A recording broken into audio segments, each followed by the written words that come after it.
Good morning, Giants. Welcome to Wake Up with Giants TV. Have you ever gone down the unexpected path? Well, if you haven't, today's the day. How a pastor became a business guru. Three bald white dudes on their way. Woo, yes.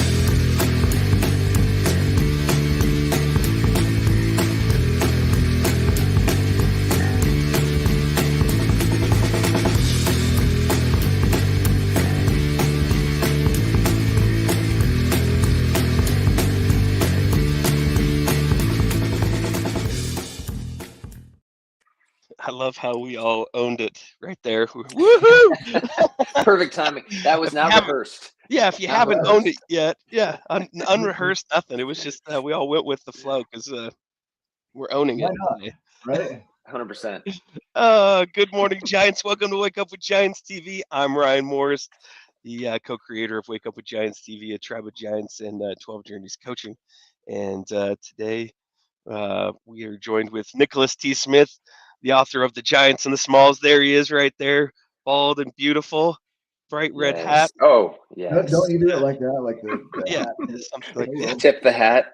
Tip the Man, That's how my dad used to do it. You really Derek went all Jeter. in on yours. I kept Oh, the I know. look. I just trimmed it because I didn't know if I was going to be able to wear the hat or not. I jump on, you guys have hats, and I'm like, hey, let's do this. This is perfect. Do shows like eliminate hats? They're like, hey, that's totally I unprofessional. think some of them think Yes. that, but I like it. Yeah, I do too. Yeah, absolutely. The most professional, unprofessional show ever. So Yeah, perfect. the most Do it. professional, unprofessional show is coming right up. And Nick wrote The Giants and the Smalls, which was the reason why we're here in the first place. So if you haven't checked out that, go check out giantsandsmalls.com. Take See the what giant you quiz. started? Jeez. Huh? You like See that? what you started right there, right? Just write a book and now we got a community. Right? It's beautiful. It's all your fault. I can blame it on you. Right. Well, I'm excited for today's show. Nick, will you introduce our guest? I would love to. Today, we're honored to have Jeff Wendt, a man who epitomizes resilience and faith. So Jeff's life is a testimony to the power of transformation and adaptation. He's a devout follower of Jesus. He found his faith at the tender age of 5 and has since navigated life's tumultuous waves with unwavering belief. So Jeff's a loving father and husband to Allie, and a dedicated father to Sally and his 6 sons. Has experienced profound personal losses. Both he and Allie weathered the storm of losing their first spouses. Allie's late husband, Tyler, passed away suddenly, leaving her to raise their 2 adopted sons as a single mother. And Jeff's late wife, Tiffany, battled breast cancer for 3 years, a harrowing journey that left him a widower and a single father to 5 children.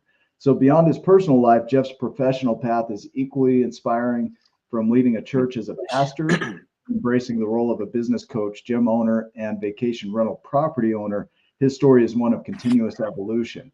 Raised in the Midwest and now residing in the mountains, Jeff embodies the spirit of adaptability. And together with Allie, they've embarked on a new adventure in Utah, starting their business coaching company, Wake Coaching, and opening a gym. Their journey is a beacon of hope and strength, providing that even in faith, or proving it that even in the face of adversity, one can still build a fulfilling life. So let's welcome Jeff Wendt to the show, a man who's not only risen from his own ashes, but also has been a guiding light for others in their quest for a giant life. Jeff, welcome. Good to have thank you so much. Hey, thank you. Honestly, even as you read, I was like, wow, this is, you wrote that story very inspiring, and I thank you. Like, I know I gave you the building blocks of it, but that was great, Nick. Thank you so much. I'd love to take credit, man, but I am an AI aficionado. So nice. Thank you, AI. Just don't call yourself a bot. Don't call yourself a bot, okay? I am not a bot yet, but maybe one day we'll have an integration, right? That's awesome. It's good to have you here. We our goal with this is to really help people who are in leadership positions, organizations, even personally, to step into a giant life. We take a holistic approach to our teachings. We created what's called the 12 Journeys process, and usually with our guests, we'll go through that in some form. So what we want to know, primarily is your journey And so these questions are designed to really get you to think about what it's taken to get you to where you are.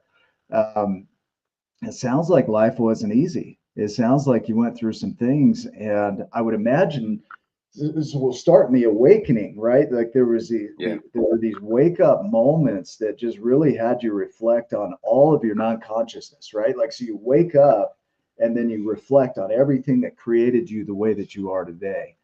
Can you start us at the wake up point? Like what was it that happened that had you wake up to your potential? You know what? That's a great question, and I think a lot of people should do, some deeper work to decide and figure that out. And sometimes it's sitting in moments, and it's sitting in even silence, and sometimes silence can be uncomfortable, and sometimes silence can be very comfortable. But probably the first moment I realized there was something in me, and I was meant for something big or bigger. I was just a kid, and I was about probably 12 years old, and a buddy of mine asked me, he's like, "Hey, what are you doing tomorrow?" I'm like, "I don't know, I'm 12. Like, I'm riding my bike around the neighborhood." Like, that's literally what you did back then. And he's like, "You want to come help me unload a semi trailer full of sweet corn?" And I was like, "Okay." Like, I really didn't have anything going. So I was like, "Yeah, I'll go. I'll come." And so did this, and then we loaded it in the back of his pickup truck, and he went and sold sweet corn that day. And that later that day, he's like, "Hey, what are you doing tomorrow?" I'm like, "I'm 12. I'm doing nothing." Like, it's in the summer, like I'm doing nothing. And so this started this journey of where we would sell sweet corn out of the back of a truck in like Wisconsin, right on the Wisconsin Minnesota border. And and this started a 5-year journey for me where we went from selling out of one truck to literally selling out of like 15 trucks. And it was me, and the guy that was asking me what I was doing was my buddy. Well, that was the boss's son. And so what happened is that the boss was like up in the barn, and he's dealing with the money, and he's getting all the people squared away, while I was down literally loading trucks. And so we went from one to like 15. So we scaled up quickly. And I found myself like literally overseeing my peers. Like, I was like the foreman down there telling people, "Hey, we need 60 bags of corn here. We need 30 watermelons, 45 muskmelons. We need 3 bushels of tomato." Like, this is literally what I was doing. And I remember one time I went up to my boss, and I just kept asking him questions. And he was a huge man. So I'm 12 years old. I'm probably, like, I don't know, 5'1", maybe, and maybe like, I don't know, 90 pounds, 100 pounds. And he's like 6'4", 300 plus pounds. And he gets down on one knee and he grabs my shoulders. And I thought I was like in serious trouble. He didn't grab it and like shake it, but he like grabbed me just firmly. He said, "Jeff," he goes, "You have a good head on your shoulders. Make a decision." I was like, "Okay." And I did. And I just ran with it. And if I look back, I think what, I guess, precipitated that opportunity was I said yes. Right, I said yes to shifting from just a normal riding my bike around the neighborhood 12-year-old kid to, yeah, I'll go unload sweet corn, why not? So I'd get up, I'd be to work at like 5 a.m. every day as a 12-year-old all summer long, every single day, 7 days a week. And I would pick sweet corn, load trucks, go sell sweet corn, come back, unload trucks, and be home by 8 p.m. I'd go to sleep right away because the next day I was doing the same thing. So I did that all summer long. But I think that's what really precipitated this. Like, there's something more out there, and there's something more in me to achieve that. And so I'd say that was probably my first awakening at 12. Yeah. Did you have an idea that you had that power in you before he said something, or did it just kind of evolve naturally? Like, was that something that you were aware of, or did you need that No, awakening from him?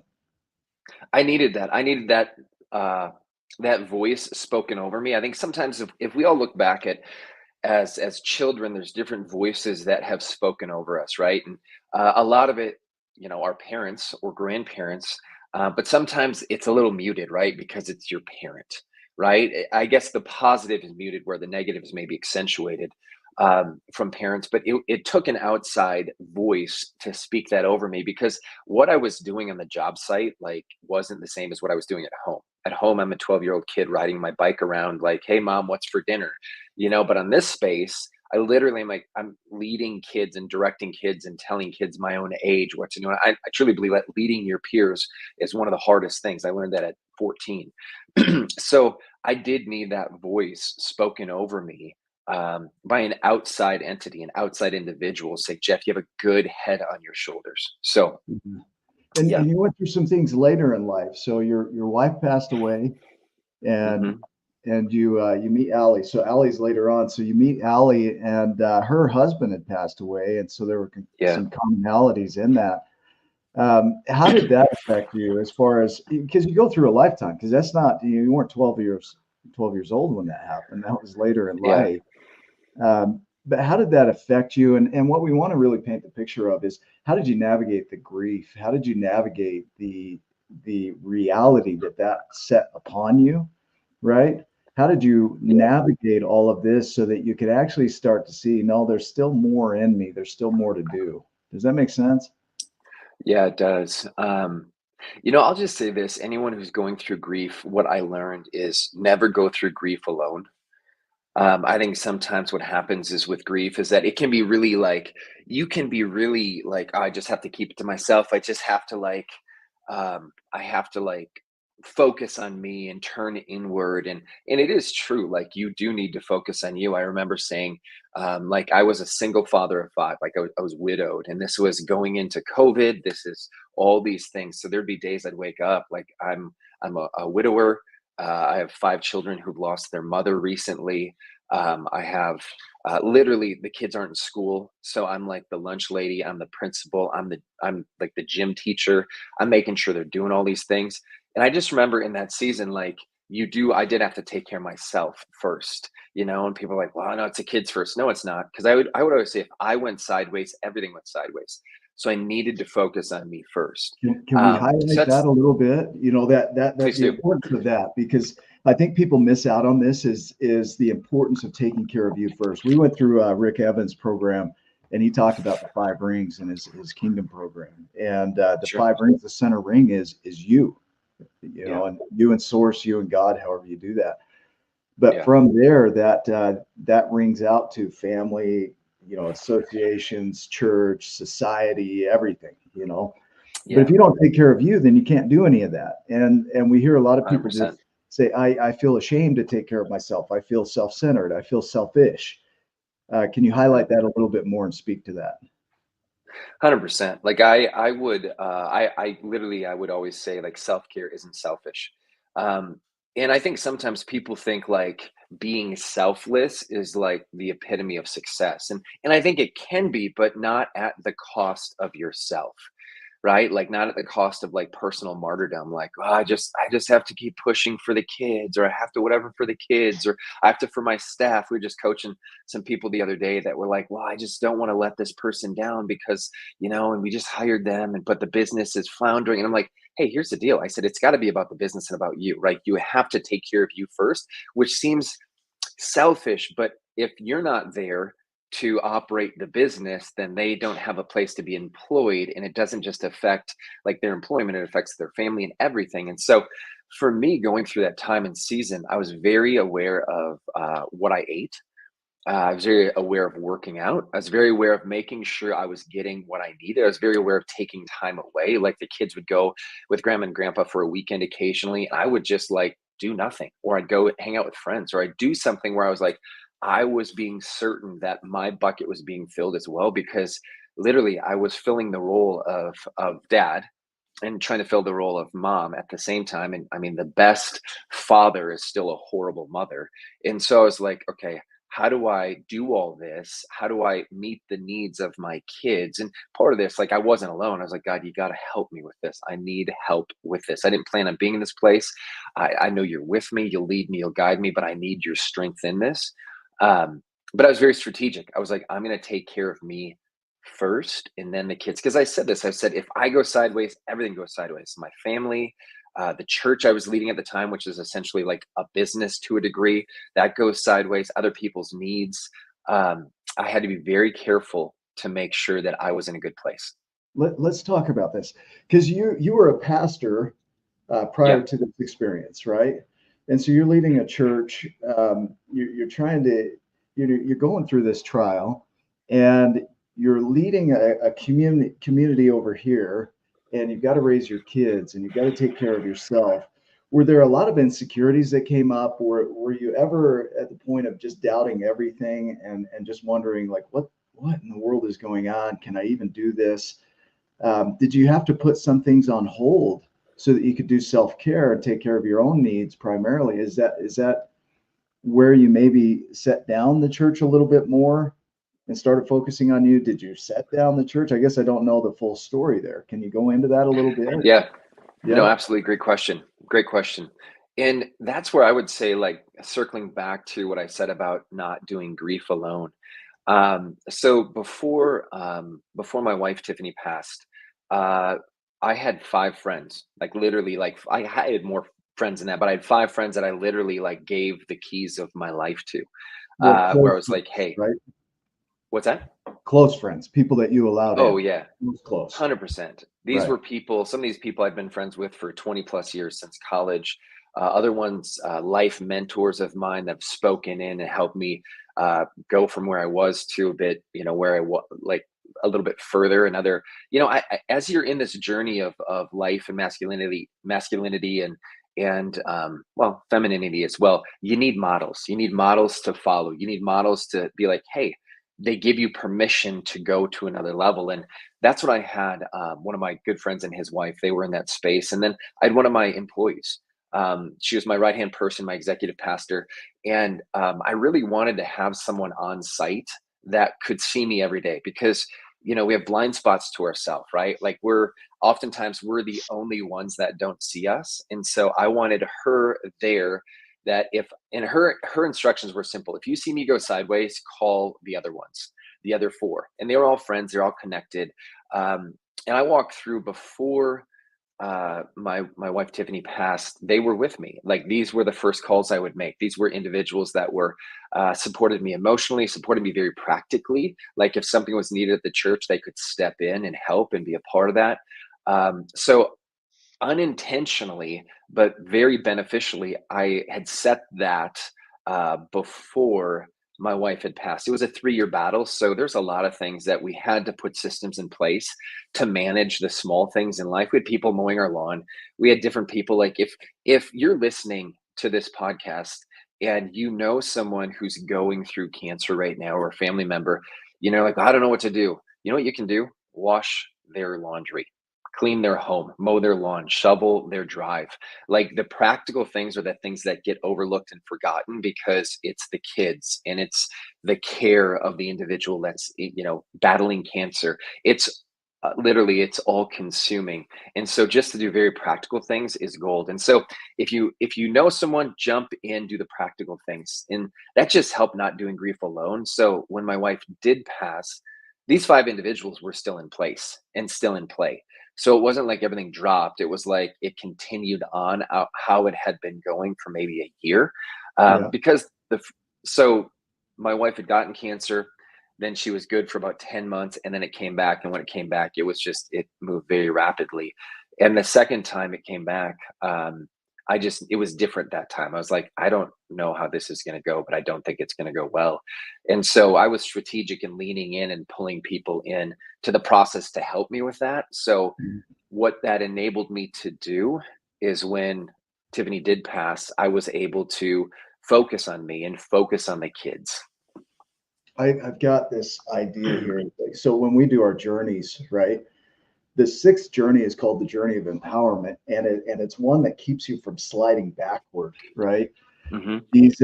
These friends of yours that were in place became those anchor points where you wouldn't go back any further. Somebody said in a video I watched the other day, they said you would outperform 90% of the people in the world if you wouldn't self-sabotage in your lows, right?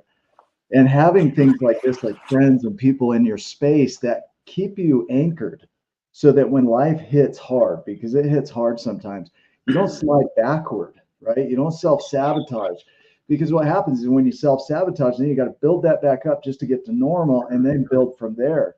And so if you have people or tools in place, that's where the journey of empowerment comes in, is it locks that position in place so you don't backslide, right? So you don't move further than you need to, in whatever experience you're having. And so for me, I don't have many close friends either. I have a few close friends that I let in tightly, and I have a ton of friends, that aren't in my inner world. But same thing, there are people that I know I can call when life gets hard and just talk about anything, and it's safe, and it keeps me from backsliding. And so I just really love that you highlighted that, because I think it's important that people put things in place, systems in place to keep you from going backward when life gets hard, because life will get hard. Are there other tools that you used to anchor yourself in outside of friends, things that helped you to stay, keep from self-sabotaging? Yeah. I just knew, part of this for me, I was 40 when I really got back to like working out. I went to CrossFit, started doing that. 43 when my wife Tiffany passed, and I just remember like in those 3 years, I was very strategic about my physicality, about working out, because for me, especially in the time of battling cancer, I was battling cancer. We're in a building project for the church I was leading. So I would go from a chemo session, a 3-hour chemo session with my wife, and I would jump into a fundraising meeting for the church. And so it's just this crazy season of life that I was in. And I was very aware of my physicality and being like, I need to work out, not because I needed biceps or I didn't need like physically to be larger or anything like that. But what I needed was I needed that mental space to go, and how I'm wired, I needed to go break my body, like physically and emotionally. That was an emotional outlet for me. Because mentally I just walked into the gym and they're like, hey, here's the workout of the day. And I was like, great, I'm just gonna do that. I didn't have to think. There's a space where I didn't have to think, where I just let other people like, okay, here, you're gonna prescribe what I'm doing for the next hour. Great. So that really helped me. I think all of us, we need to know ourselves. I think that's a big deal. And I knew for myself, like I need to break my body physically, because that helps me. It's a relief valve emotionally for me, so that I can be there for my kids and not fly off the handle and react to them rather than respond to them. Because reaction is just like hot and you just go, and a response is like it's calculated. And so for me, I needed that relief valve in my life, of working out, which was huge. I know that about myself.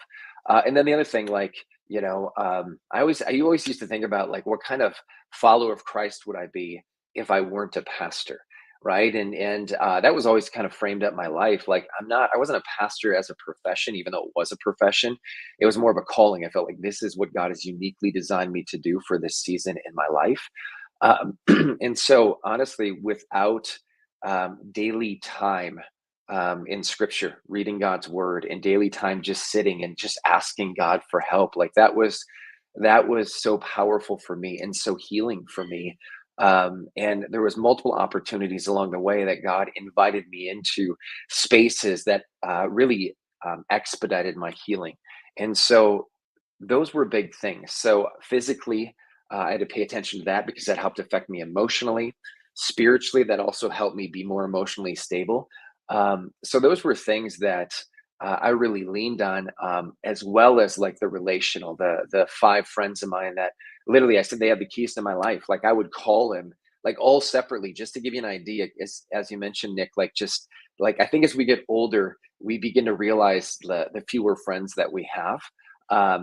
And I just remember like for them, when I say the keys to my life, like I literally truly mean that. Like these 5 individuals, after my wife had passed, I said, hey, I'm not going to start dating anyone until you all feel separately that I'm ready. And we'd have monthly check-ins or weekly check-ins depending on my needs or what they were thinking.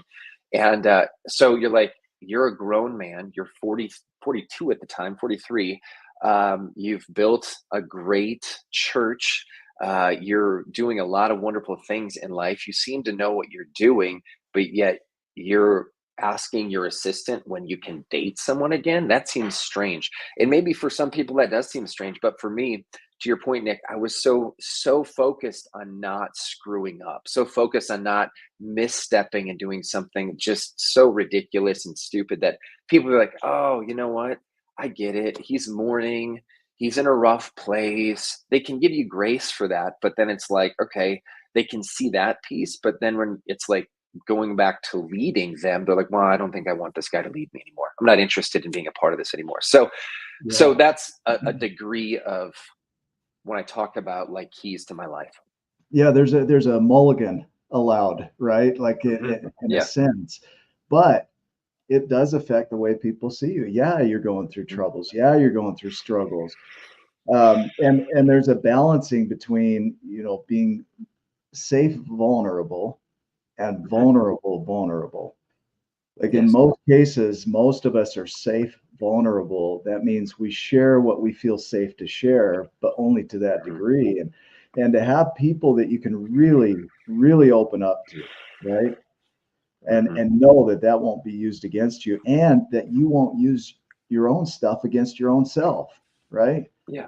It is powerful. And I think putting that in place ahead of time before it's needed, it's like the emergency glass. You only need to break the glass when you need to, right? But it's always there. And so putting these things in place so that when life hits hard, you've got things you can fall back on, right? Yeah, My absolutely. question would be this is how hard is it to ask for help? Because for me, asking for help is one of the hardest things I have. Was that hard for you to ask for help? Yeah, these were individuals, I think it's hard to ask for help from people that maybe don't fully trust. Maybe you don't fully trust their intentions for you. Maybe you don't fully trust like their heart for you. But when these individuals like, hey, like it was mutual. I was like one of my buddies, I was like, I will go to war with you, like for you. Like I will. I used to say, I'll kick ass or get my ass kicked for you. Either way, like this is what I'll do for you, because I was like, I'm in this with you. Goggins talks about the idea. David Goggins talks about the idea of like who's in your foxhole. And like when you think about who's in your foxhole, like these are individuals that you're like, when bullets are flying and life is happening, you're not going to be overly petty about it. You're like, I'm trusting you with my life. And I do think as you get older, like the pool of these individuals gets smaller, especially if you're not intentional. And I think some of the things like you're like, okay, was it hard to ask for help? Uh, it was, but I knew on the other side of the ask, on the other side of the vulnerability, it was like, hey, I need it. I know one day you're going to need it as well. And it was mutual. Like we'd been there for each other over the years. We'd been there in difficult times where there's a lot of things I can't go into, but I've been there. We'd been there. There was a trusted relationship. So this was the next thing. And I think what happens is, I think especially for men, like vulnerability seems harder, right? And personally, like trust is one of my highest when it comes to relationships. Trust it's a premium to me. If I trust you, I trust you. Like we're good. But if I don't trust you, it like you talked about safe vulnerability. Like I don't really trust this person, so I'm not really going to Right. ask him. But if I trust someone, and in what is trust? Trust is I'm going to give you a certain amount of trust, but then it's built over time. It's a Right? confident expectation, right? It's like Yeah. when I do something, I have this confident expectation that you're going to do something with it in return. And Hmm. and I really want you to hang here for a minute for men, Sure. um, because we don't do this as much. I was talking to somebody Hmm. the other day, and men have a hard time opening up. Women, it seems like women will open up with their friends or other people just super easy. And men, I think we're conditioned in a way to be stoic, to not Hmm. show our feelings, to not be Hmm. emotional, to not be having a hard time, to be the confident one, the secure one all the time, to be the anchor, so to speak. So Hmm. I'd love for you to speak specifically to men right here about vulnerability, if you could just go a little deeper. Is that all right? Yeah, for sure. Um, I think for me, I'll just say this: like, you're spot on. The way men are wired, the way we're kind of even conditioned. There's voices in my life. I talked about my first boss who spoke life over me. There's other voices that I've had that have spoken, death over me and yelled at me, screamed at me, whatnot. And so men were conditioned to be in this space where like, you don't cry, you don't really show emotion. Anger is acceptable, but not too much because then you're a hothead. And so the point being though is that when you're open and you're vulnerable, it's not like maybe get out of your mind that the idea of you're sitting in a circle and you're crying in front of other men. That's not it. It's you and your buddy. And I remember I used to go, like, I would drive 12 hours on a fishing trip with my dad, and we would sit next to each other and maybe not say a word for hours. And I'd get home and my wife Tiffany would be like, "What'd you talk about?" I'm like, "Nothing." What do you mean?" I'm like, "What do you mean?" She's like, "You were together for 12 hours and you didn't talk about anything?" I was like, "No, we just were together. Like, what do you like? I don't understand." But on the flip side, to your point, she would go meet someone brand new for coffee and, within 45 minutes, share intimate details of our lives. I'm like, "What are you doing?" And so, but I do think for men, like, I think most men, if we're open and honest, we're lonely. Like, we are in a space where, like, man, I feel isolated. I feel alone. I feel like no one really understands my struggle. And I think oftentimes what isolation does, isolation is compounding, right? Like, you don't get a chance to actually have someone else speak into your life or spend time with you, or you are with them and you hear their story and you're reminded of the common struggle. You're like, oh, okay, this struggle isn't unique to me. This struggle is unique to masculinity. This struggle is unique to life. And so honestly, just throwing it out there, just being vulnerable, and it doesn't have to be like, "Hey, do you struggle with this? Because I struggle with this." Don't do that. If you've ever been in a meeting, like whether it's a networking meeting, whether any small group, even with a friend, and someone leads with vulnerability, like, man, I'm having trouble because I'm drinking too much. Oh, okay, you're drinking too much. A real friend isn't, and sometimes men, we're not wired to lean in and be like, "Tell me more. What do you mean you're drinking too much? Tell me what's the trigger behind that? What are you feeling?" We're like, We just like, right. You're like, "You should probably stop doing that then. Check, please." Right? Like, it's, Well, that got awkward. it, Let's go. Go right, play some right, golf or go fishing. we're not as good at the right, follow up. Like, I mean, like if right, me and you were golfing and you said that, I'd be like, "Dude, that sucks. I'm sorry, man. What are you teeing off with on this hole here?" right, Yeah. right. Yeah, I want to hit one more point here because Yeah, you hit on go the ahead. loneliness, right? You were a Yeah. pastor. Mhm. That's a leader of a church, right? That's a leader of an Mhm. organization. You were a father. That's a leader of an organization. CEOs, I hear about this a lot. Lonely at the top, right? There's nobody to talk to. And in one hand, we're conditioned to not talk to people, right? We're conditioned to be strong and carry the burden and do all these things. And we're lonely at the top. And on the other hand, we're lonely at the top and we need somebody to F and talk to, right? Mhm. I held back because you were a pastor, but It's good. It's good. I think I knew the word you were talking yeah, about. I think I've yeah, heard it once or twice. Maybe yeah. used it before. Anyways, keep going. Anyway, but the idea there is that the loneliness that you just hit on is permeating every area of our lives, and it's this thing that we've got these burdens that we've got to carry, and we do take them on, and we're engineered for it, and I think we're wired for it. And to have a support network of some sort where you can sit with somebody and just share those vulnerabilities, right? And have those safe people where no matter what, they're not going to use that against you, right? Mhm. Where that's yours. That's your space to have that conversation, that dialogue, and it won't be used against you. And I think that's where that confident expectation comes in. The word trust means confident expectation. And so to have that confident expectation that these people that you've allowed into your life, men, women, it doesn't matter who you allow into your life. I've had women who've been like oracles to me in my life, relationships where, it's like, I know I could trust you with my information. And, Ryan and I have been business partners for 4 years. It's like he knows everything about me. I know everything about him. With this confident expectation that it won't be used against us, right? Mhm. Or maybe there's a variation that you can speak to around that. Like, what does that bring up when you hear that? So I think the confident expectation thing, I think, I mean, it's depth of relationship, if that makes sense. And Yeah. depth doesn't always mean time, right? I think sometimes we think that, oh, well, these guys have been my best friends since high school. Doesn't mean the conversation's deep. especially when you go back to, hey, you remember in ninth grade when we were playing so and so, and then you made that tackle, or you dropped the ball, or you did whatever. Like that's not deep. That's actually shallow, right? Like there's time, and time isn't the significant measure for relationship, right? Honestly, I like vulnerability that. is. Time doesn't mean depth. So like that is huge right there. Like it's 100%. just time. I like that. Keep going.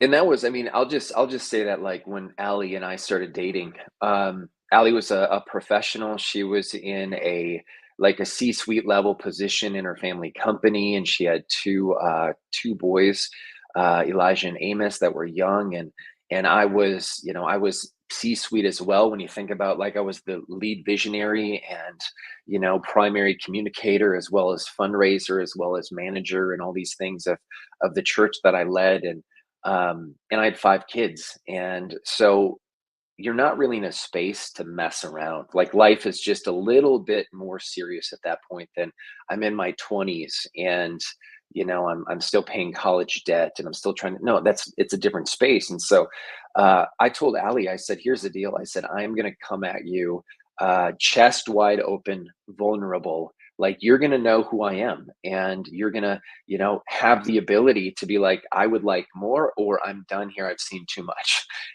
And so I was just open and honest. And some people, That's the like, fear, though, right? Though, so sometimes, like, if you open up that big, that is the fear of, this could go south. This could go not the way that I would hope it would go. But giving that person that, I mean, it's them too. If you're opening up like that, that is a risk, I guess, you run at that point too, right? 100%. And I think, with that, like, I think vulnerability can come, it's incremental, right? I think oftentimes we think it's black or white. Think about it on a scale, right? Like, if I'm not vulnerable at all, I'm totally locked down. I'm like on a 0, like 1 to 10. Like, hey, I have my buddies who, I've known for 25 years. Like, I may be a 1 with them. Like, hey, how's your wife? It's okay. It's not going great. Okay. Like what you said, Ryan, hey, what are you teeing off with right here? That's like a 1, right? You're virtually locked down. You're virtually all alone. Like, I'd say with Allie, like, I'm not opening up like full barrel. Here's 10 vulnerability. It's like, hey, here's a 5, right? I'm starting off at a place of vulnerability that if this goes sideways, it's gonna hurt. But if it goes how we're hoping, it's gonna help and expedite the process so much more. And vulnerability does that, right? Like, it literally, it will, it'll hold you back in a relationship, or it'll expedite the relationship. And I think what happens is, what you need to be aware of is, like, vulnerability is like trust, like what we've been talking about, confident expectation. Nick, you mentioned that. Like, confident expectation is built upon what? A track record, right? If you have a track record of trust with someone, well, you have confident expectation that they're going to fulfill the trust that you're, really endowing to them. Well, it's the same thing with vulnerability, right? It takes time. You don't start off level 10, you start off level 4. Oh, hey, that went pretty good. Let's notch it up to 4.5. Okay, Mhm. that one will as well. All right, let's notch it up to 5. Like, you're strategic about it. It's like stewardship. Stewardship is one of the core values of my life, and I just believe how you do anything is how you do everything. And so it's one of those, like, what you do with the small things is what you'll do with the big things.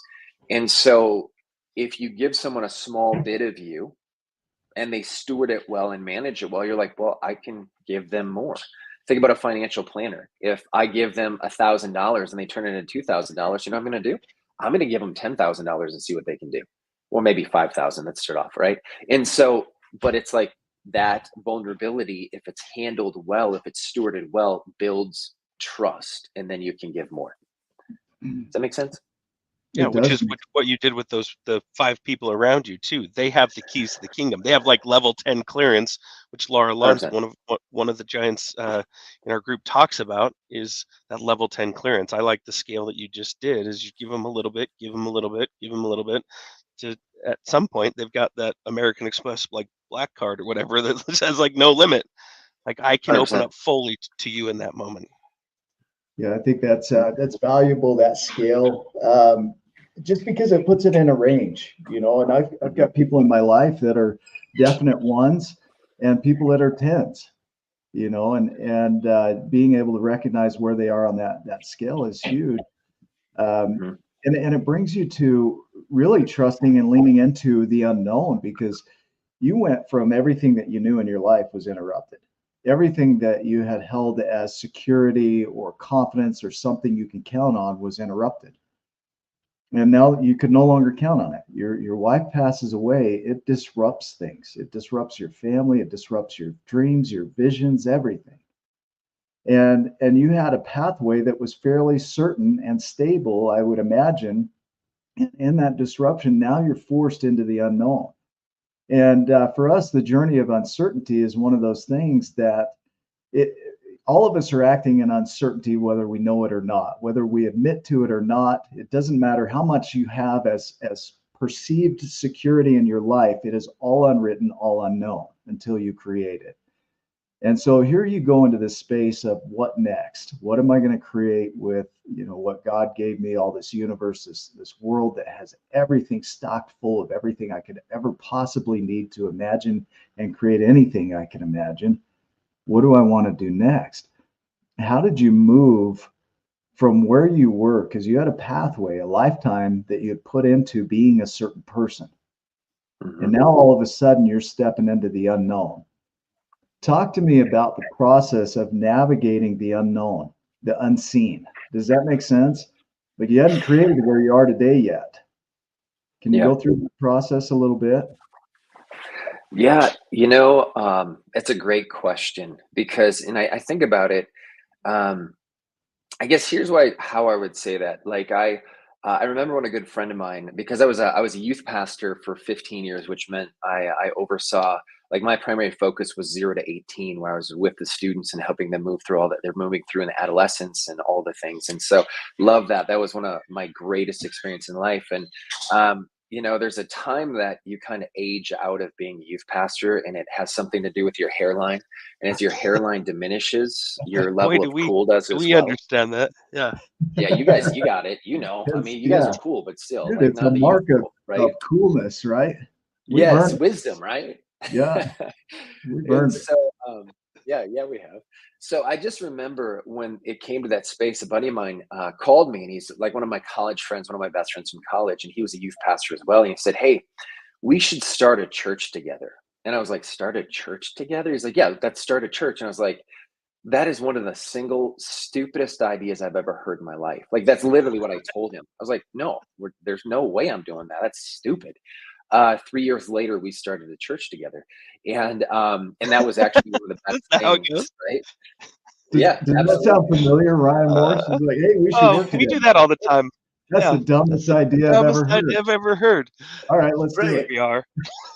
Yeah, Hey, 100%. Nick. Yeah. So so I'll just say, like, pay attention to the dumb ideas, right? Someone says something like that's freaking stupid. Like, it might actually not just be the voice of your friend, it might be the voice of God saying, "Hey, here's the path forward for you." And it might take you a little bit of time to hear that and a little bit of time to understand that. But even in that process, one of the deciding factors for me that helped me realize, no, this is the right thing to do, was because I didn't see myself in that space, right? I saw myself smaller. When you're talking about this idea of giants, right? Like, sometimes we don't see the giants we are. We just see, like, kind of the inward small view of ourselves. Like, how could I ever do that? How could I ever lead? Like, I was used to leading 16-year-olds. How could I lead 46 or 56 or 66-year-olds? There's no way. They wouldn't take me serious. And Which is it so is something you different have to grow from, into. it's different from the religious view of a giant is something you slay, right? And here Yeah. it's more of, no, it's something you become. Definitely not Mhm. a Goliath where you're causing problems and being an asshat. It's more of what can I do to grow in my life to expand? I mean, we're in a Mhm. universe of expansion, so keep going with that on Yeah, that. no, Keep I think going in even that area, right? even what you just said about the idea of, like, from a religious standpoint, like the story of David and Goliath, I think everyone probably knows it. I think, as Malcolm Gladwell actually wrote a book called David versus Goliath. So there's this idea, you hear it all the time, but what the back end of the story, the backside of the story, the context of the story is that you look at, like David wasn't even supposed to be at the front that day. He went there to do something. He's running an errand for his dad. He heard the giant. He heard about what was happening, and he stepped up when the rest of the army floundered, when the king was like shaking in his boots. He's like, no, I'll do it. And so he went out and slayed Goliath as a young boy, like 13, 14, 16, I'm not sure. But so that was the beginning of David, like, whoa, this kid can actually do something. And he'd killed a lion, he'd killed a bear, he'd done those things already. So it wasn't like the first, life threatening event he's stepping into. But then you fast forward to maybe David's let's say he's in his 40s at this point, and he's surrounded by, he had these mighty men, right? It said he had 30 mighty men. It was really like 37. But there was one battle where it showed what these guys did. And actually, they went through, and so his guys underneath him had killed like 4 Goliath-size brothers, relatives. Like literally, they were related to Goliath. They were giants. Like he had slayed them. And it's like what he had done is he lifted the lid for others.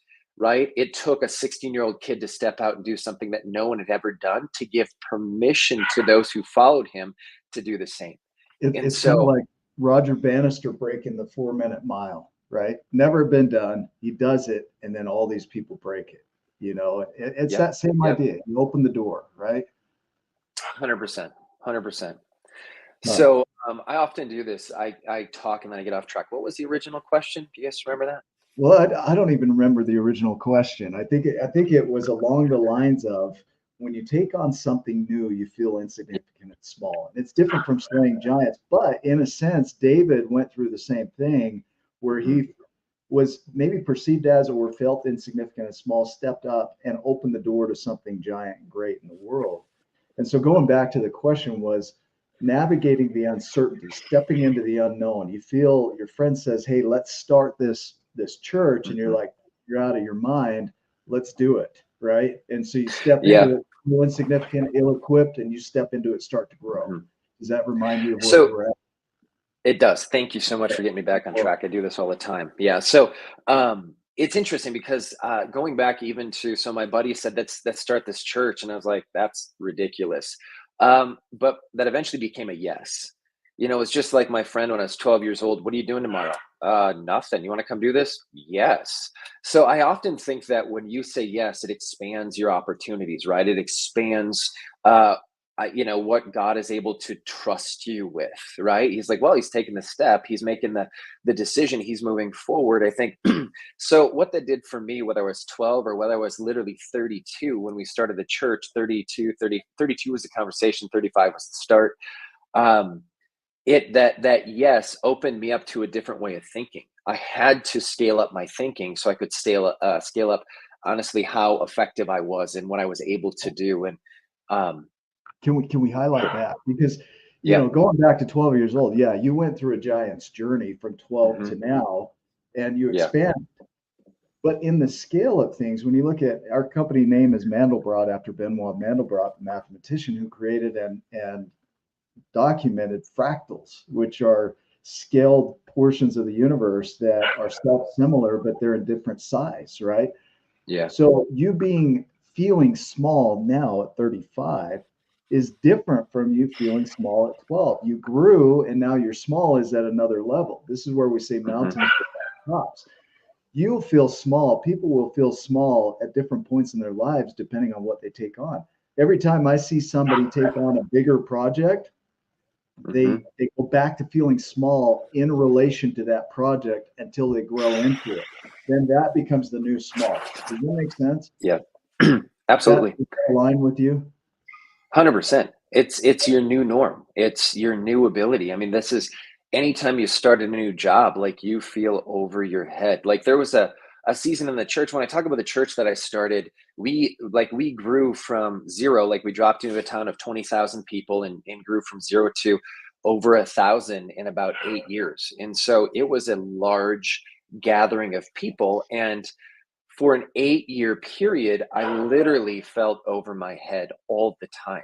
People would be like, well, how do you do that? I'm like, I'm figuring it out, and I'm like that. If you have to get like, and these are quippy terms that a lot of people use, but like you have to literally get comfortable being uncomfortable, and I think some people are just, there's so much, you're so drawn to comfort. A friend of mine just sent me a book called The Comfort Crisis. The whole idea is that people are just drawn to comfort. All I want in life is a comfortable job that's safe. I want a safe spouse. I want my kids to be safe. I want to drive a safe car. Like everyone is drawn to safe. We're really like, safe is a place you go and comfort is a place you go to die. It's where dreams go to die. Right. But when you're in a space where you're like, okay, I'm comfortable with this level of discomfort, that's what you have to move towards. You have to draw towards. So I love that. Comfort is a place to die. Like, holy crap, man. Right. Like the impact of that statement right there is comfort is a place where dreams die is exactly what happens. My level of smallness right now is somebody else's level of giantness, right? Somebody else's level of giantness is I feel insignificant compared to where they are. And so we're constantly growing and measuring ourselves. I love the idea of Lisa Feldman Barrett's work, where she says we feel anxious when we feel like we're not measuring up to the ideals we think others have. Right. So, but this idea of measuring is us measuring ourselves, feeling insignificant, and deciding in that moment, do I want comfort where dreams die, or do I want to go on this path, this journey to become the giant that I'm capable of? And when you step into that giant's journey, there is no comfort. It is the most uncomfortable thing that you'll ever do. We sit here and we dream big. And, Ryan and I, when we started this community in 2020, we had no idea it would grow to 4,200 members globally. And you think about it, a church is a big church when it's got 1,000 members. That's a pretty good sized church, right? Yeah. Here we have a community of 4,200 members, and that's no small feat. But we look at it and then we start to measure it against somebody that maybe has 10,000 members or 50,000 members, and then we feel insignificant. It's all in scale. Like the 4,200 members that we have are powerful and they're engaged, and so it's like, who's measuring here? Why are we measuring? What are we measuring against? How small are we really? And is that only our drive to do more, to really see what our potential is? What does that bring up for you? Well, it makes me think about this. Like, I remember when I was, think about the gym, right? You go to the gym. Sometimes you're at the gym, and I remember I would do this in CrossFit all the time. Like there'd be people that I'd compare myself against. I'm very competitive. And I've had to really rein that in. I was an athlete in high school, athlete in college, and I've had to learn to control that. Otherwise, it controls me in not great ways. But I just remember, like there was always people that I was better than. Right? I was like, yeah, beat them, woohoo, but then there's always people that beat me. So I was like, ugh. So I just realized that like I can't like get overjoyed when I beat someone weaker than me, and I can't get overly discouraged when I get beat by someone better than me. I really have to. It's my journey, right? I'm walking my journey. Like I need to get up and compete with me every single day. And so that's the idea of like, well, how do you take these massive steps, or how do you do these things? Like we just, we moved about a year and a half ago. We left everything in the Midwest and we moved to the mountains with no promise of anything. And it's so interesting to me because every step of the journey, I've had people, whether it was when I was 12 and my boss was like, hey, you got a good head on your shoulders, do this. Well, as I took these massive steps in the past and I left what seemed to be like, wow, you've arrived, and that's a level of comfort, and you're finally achieving something and you're doing great things. For other people, they were like, wow, you're actually doing this, good job, and for me, I was like, this is not it. Like I'm dying slowly in this space because it's so comfortable. They would grab me, they'd be like, what are you doing? Like why would you leave what you have to go do something that you have no promise of? For me, it might seem strange, but going back to the gym, what's the daily dose of discomfort that you expose yourself to, right? What is the thing daily that you are defeating that is giving you just a little bit more confidence daily, so that when the big decisions come, you've already done battle in the small decisions, right? You already have an idea of what you're capable of in the small decisions. Because Nick, you mentioned it a little bit earlier, made me think of like, when you're comparing to other people, if people are above you, they're not even thinking it. If people are below you, they're looking at you like, man, I want to get to that level one day. But you feel insignificant and insecure in that space. And it's like, people are pretty much focused on themselves, right? And their own stuff. And so don't get overly discouraged when you're not getting the accolades or the, attaboys. Be like, hey, everyone's focused on building their own thing right now. And hey, can I help? Can I alongside? What can I do? Yes. But if you don't get the accolades or attaboys, who cares? Because really the ones below you are like, you're amazing. And you're like, you don't count. I'm looking at the guy ahead of me like, oh, I need to hear from him. He's like, you don't hear from me. Like, I don't even matter. No, it's not even about measuring. That. Nobody's measuring anybody else, right? 100%. We're measuring ourselves against what we think others are thinking, or against our own ideals. That's really all that's happening. And so, to move, like you said, from your pathway, you were a pastor. I really want to hit this before we run out of time here. You moved from being a pastor to a business guru, and this is part of that pathway. So how did you navigate from there? We know you're going on this growth journey. You're taking small steps. We say giants still take small steps. They're just bigger. Right? Yep. So you're taking the small steps into the darkness, and you don't know what the next thing is going to be. And you start moving. You build a phenomenal church, 1,000 members. There's no small feat. And then you change directions again. Yeah. Is that accurate? Yeah. And that was Utah, right? Yeah. Moved to Utah. It's crazy. And so people are like, what are you doing? What are you thinking? All the most beautiful people are here. So. Right. Yes, sir. Oh, yeah. You adopted the hairstyle of Utah? What? Yeah, I had a full head of hair. Richard Simmons like before I got here. Anyways, so the pivot piece, I think about like, how do you pivot from like, leading people in a spiritual space? Because it's really what I was. I was a spiritual guide, like, hey, based upon scripture, based upon the Bible, based upon, helping people find Jesus and move past their past through forgiveness and through understanding, who he is and who he's created them to be. And that was where that was where it started for me. That's what I did for 27 years. And it was powerful and I loved it. And I still will speak on occasion at different churches and it's phenomenal. And it's interesting because you talk about like, how did you pivot? I was really good at that. I'm just going to say that. Some people might not say they're good at stuff. I was really good at that. And so now I'm pivoting into a space where it's like, oh man, I'm not as good.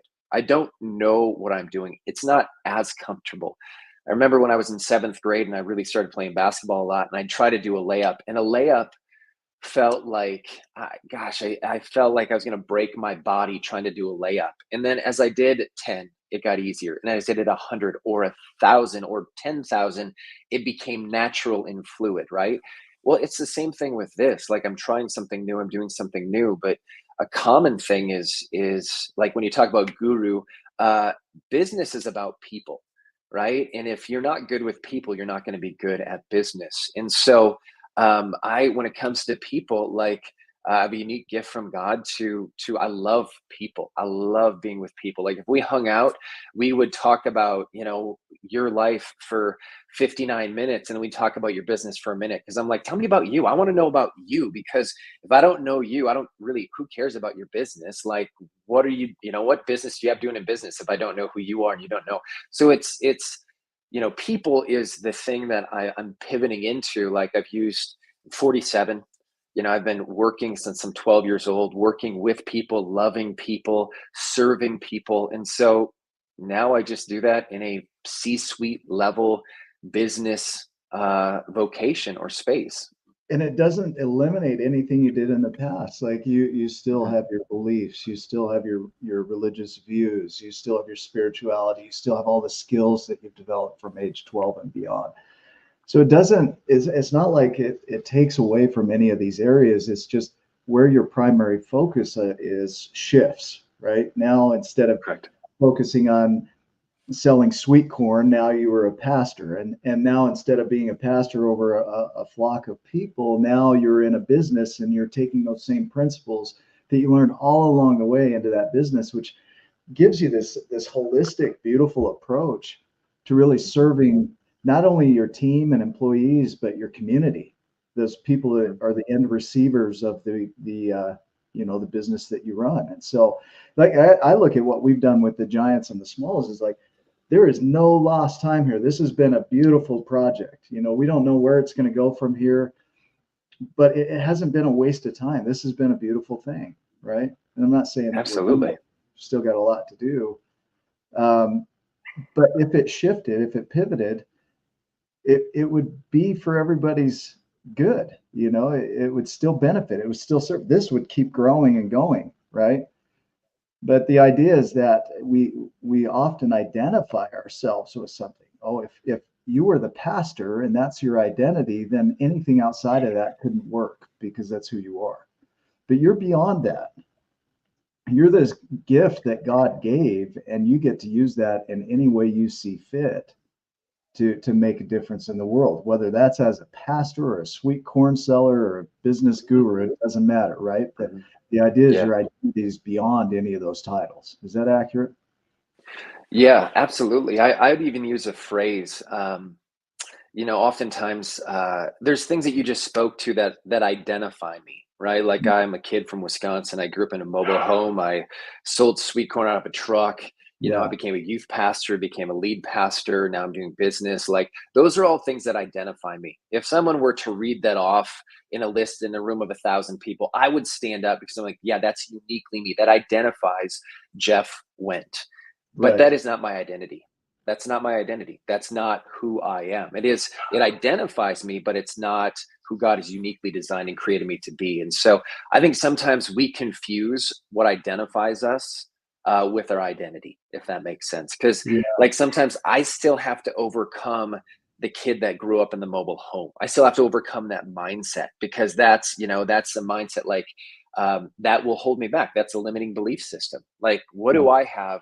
What unique ability do I have to speak into a C-suite level individual when I was raised in a trailer home?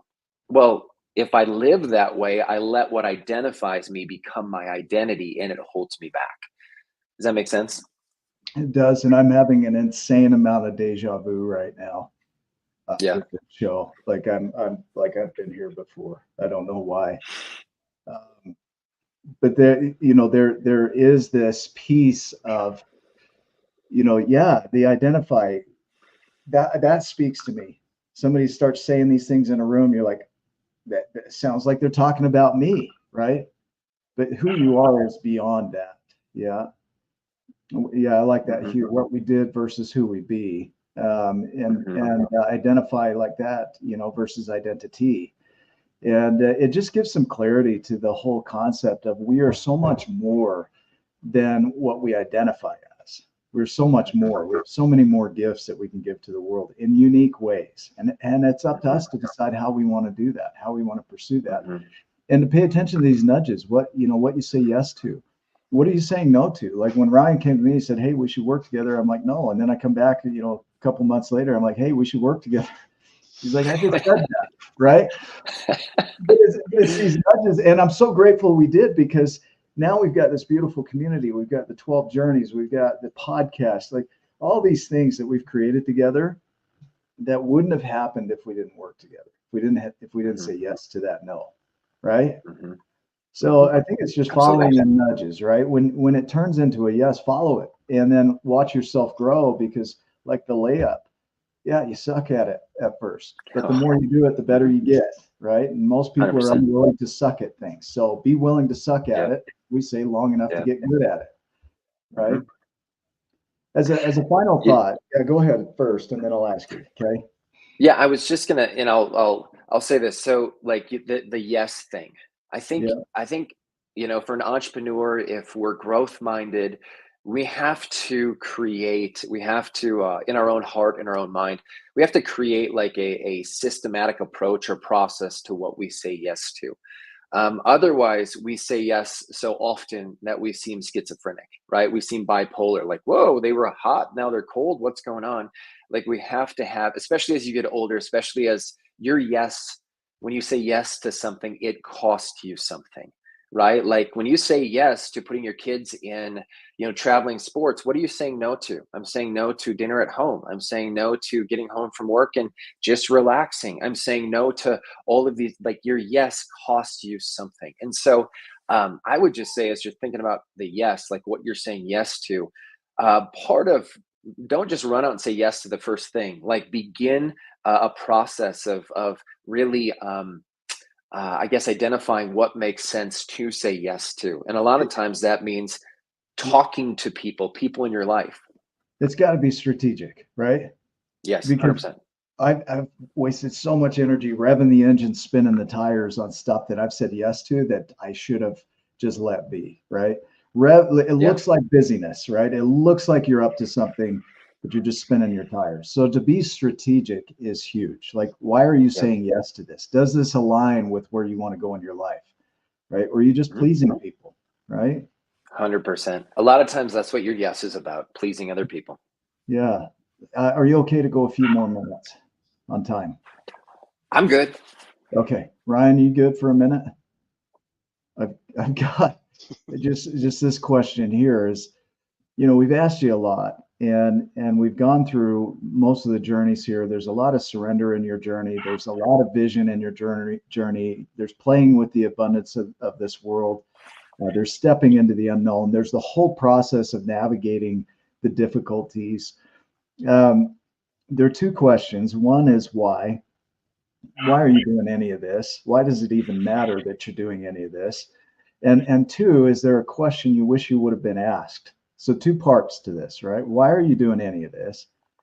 And is there a question you wish you would have been asked, and how would you answer that?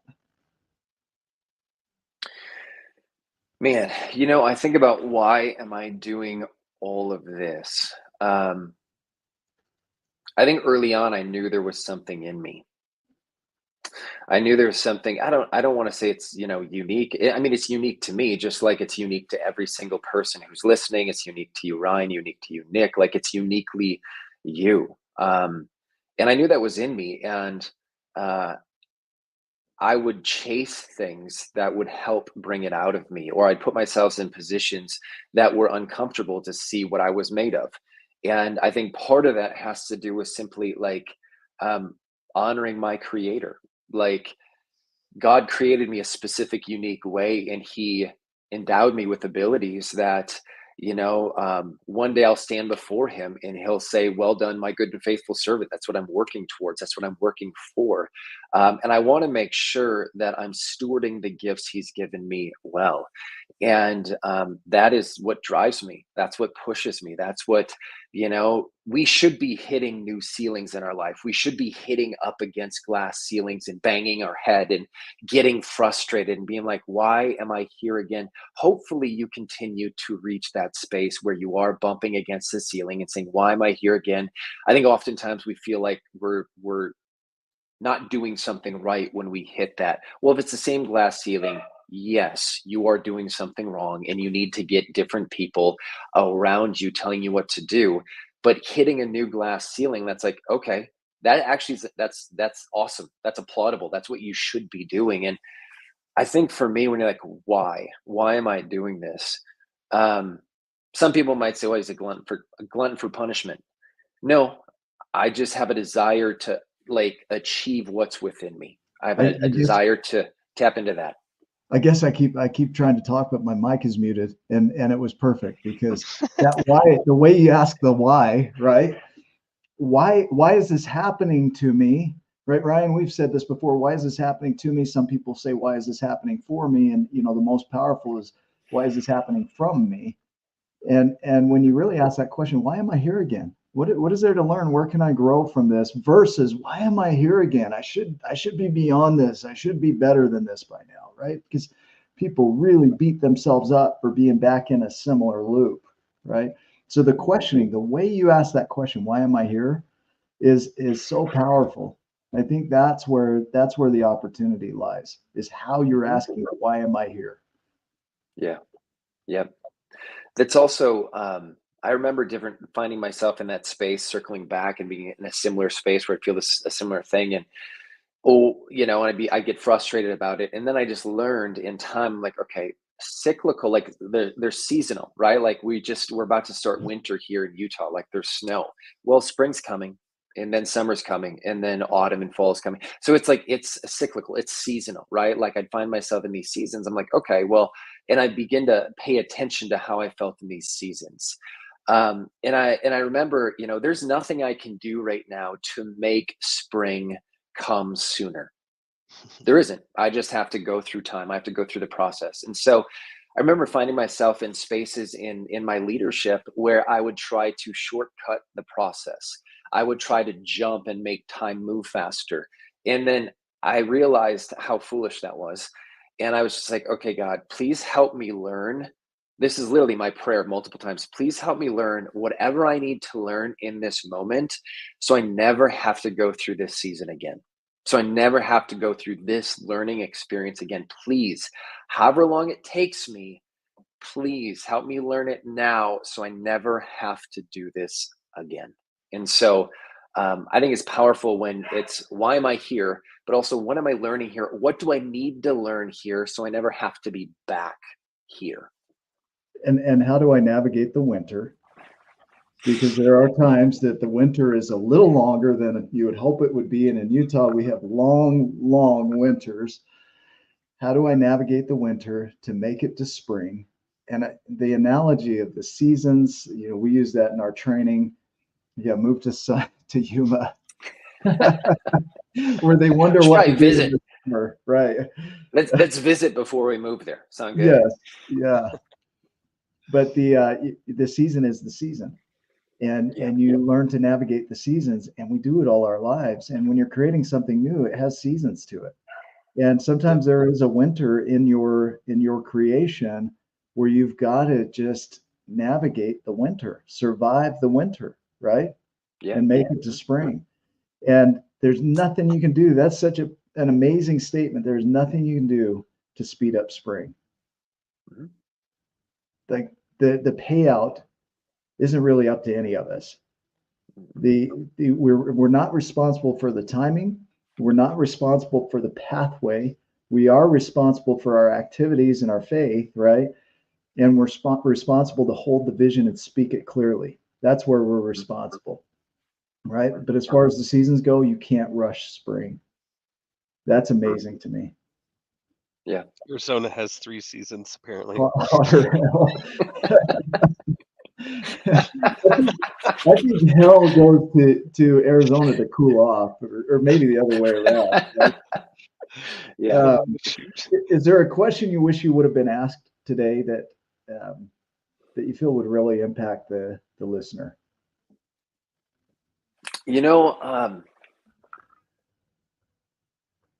A question I would have been asked that would impact the listener. I think about this, just the idea of like, who are you? Like, who are you? Someone asking that question, like, who am I? This is like the identify identity framework of thinking, like, who am I? Like, who am I in this space? Like you talk about, Ryan, your hat says, I am a giant. In this tribe of people, people know what that means, and it's significant. And I think outside of this tribe, people are like, you're a giant. I mean, come on now. I mean, Ryan, you're 6'3", right? How tall are you? Wish. 5'10". Okay, so you're 5'10". So you're not quite giant status, but in your mind, you're a giant, right? So like kids. And yeah, to kids, yes. To my Shih Tzu toddler. dog, I'm a giant. Exactly, right?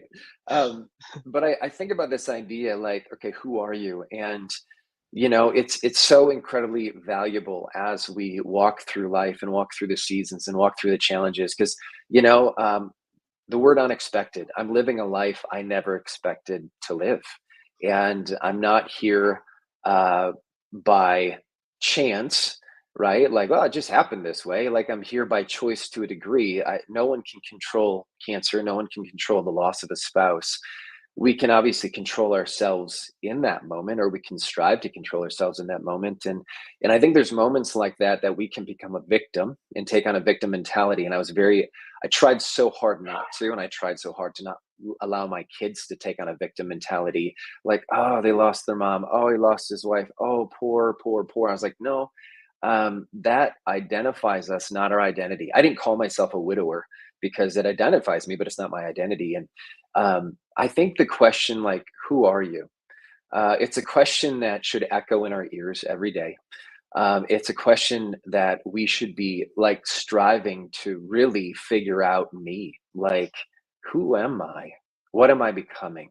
Why did I just react that way when that person cut me off in traffic? Why did I just react that way when my kid did that? Why did I react that way at work when my boss or when my employee? Like, why did I react? Like, look inside and really take time to take inventory of who you are, if that makes sense. And I think that's impactful. I'm not, Aristotle, I'm not sure who said it, but just know thyself. Know thyself. So I think that's powerful. Yeah, thank you so much. I mean, you've really laid out a pathway for navigating difficulty and pivoting, really. Not recreating, because I don't see any recreation in this, because it's been consistent throughout. It's more of a pivoting. This is who I am, and I'm going to pivot who I am into this and into this and into this. No matter what life throws at me, I'm going to keep myself in a position that when life gets hard, I've got 5 people that I can anchor in with, so I don't slide backward, right? Or do something that really screws up my reputation or my identifying, right? Oh yeah, you did 100%. that. So you've given some really useful tools today to anchor yourself in so you don't backslide, but also to be willing to explore new pathways, right? And Rebecca, like you're saying right there, know thyself is the key to all of it. When you know who you are, you know you can navigate anything. Yeah, Ryan? and I think even Yeah, sorry, go ahead. No, you go first, and then I'll. I was going to say, knowing who you are, as much a part of that is knowing who you aren't. Yeah. And so then it is bringing the right people around you, that matters in such a huge degree. Like, I know I have an idea of who I am. I'm learning more and more all the time, but I also have an idea of who I'm not. And that's where I get a chance to surround myself with the people I need. Because oftentimes the people I need me as well. Right. Like we have complementary gifts and weaknesses. And so that matters in a big way as well. Yeah. Ryan, I'm curious about your final thoughts here, man. Throwing you in the spotlight. No, I appreciate it, and just sitting here learning and growing and appreciating Jeff's story and what he's been through. I have a bracelet on. I went to a training, corporate training for all of the sales and finance managers in my company, and there was about half of them. Well, it wasn't for all of them. It was half of them, because the other half had to stay down at the stores and hold down the fort while the other half were gone. And then they expect us to go back and teach and train them. And the bracelet they gave us at this to wear was trust the process. And in the midst of our hell, or in the midst of our darkest moments, in the midst of losing a wife, a mother, a friend, and I don't know why I'm getting emotional here. Maybe it's just because I'm feeling for Jeff and what Jeff's been through, and all of you have been through things in your life. I have been through darkest moments, leading the process uh, what can I learn? Easier said than done when you're in that. But there are people around you that love you, that already see your giantness, that already see you as a child of God and all of your potential. And surrounding yourself with those types of people, having those 5 in your life, that's amazing, Jeff. Where they have the keys, they can tell you, they could probably shoot you straight too, and it might sting a little, because in the moment you don't want to hear that, but it's what you need. It's trusting the process, and knowing that God has a plan for you, that you can learn through all of this and come out of it on the other side, with that much more knowledge and capability, as you've been bumping up against a glass ceiling, then the ceiling moves and it adjusts and it raises. It's the mountains without tops. I love you too, Nikki. And so as you're going through your Giants journey, it might look different than Jeff's. You might find some commonality, but the process is something to think about and hold on to. It'll be okay. You will grow, you'll adapt, and you'll be able to use those things that, even though they felt like they were a negative or a dark moment, as learning experiences in your journey. And you can then turn around and share those with other people, just like Jeff has done, to improve and help our lives. So thank you, Jeff, for taking that time. And I'm on one part of me wants to say I'm sorry you went through that, because I'm sure that was a hard time. But the other side wants to thank you for doing that and for stepping into the moment and traveling down that journey, because it has made all of our lives better. Ryan, thank you.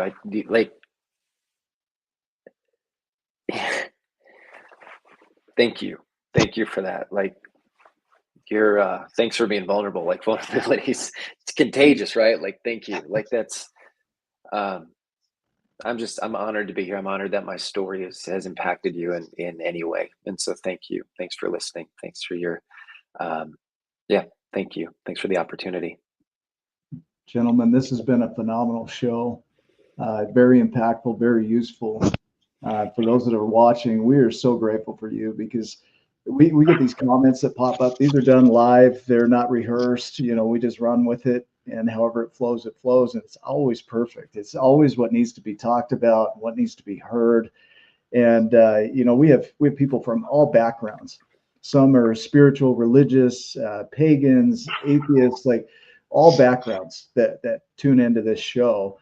And one thing that we love is that we have a space where people can share whatever their background is. It's just a space of sharing how we experience the world. Is beautiful, and I've learned some things today that I'm going to implement into my life that are super useful, and so for those that are watching, we're just so grateful for you, because your comments help keep this energy going. We're grateful for you for supporting our community. Jeff, we're grateful for you for showing up and sharing your message with us. I remember before the show, before you even did any of this, you said something along the lines of only epic in my own eyes. And that's not the truth, because you're epic in all of our eyes here. And it's, sometimes we question ourselves when we get into that space of feeling small again, our value and our worth. And your worth and value is absolute. It is absolute. So it's non-negotiable. And so whatever's going on in your life, you might feel small, but your worth and value is absolute.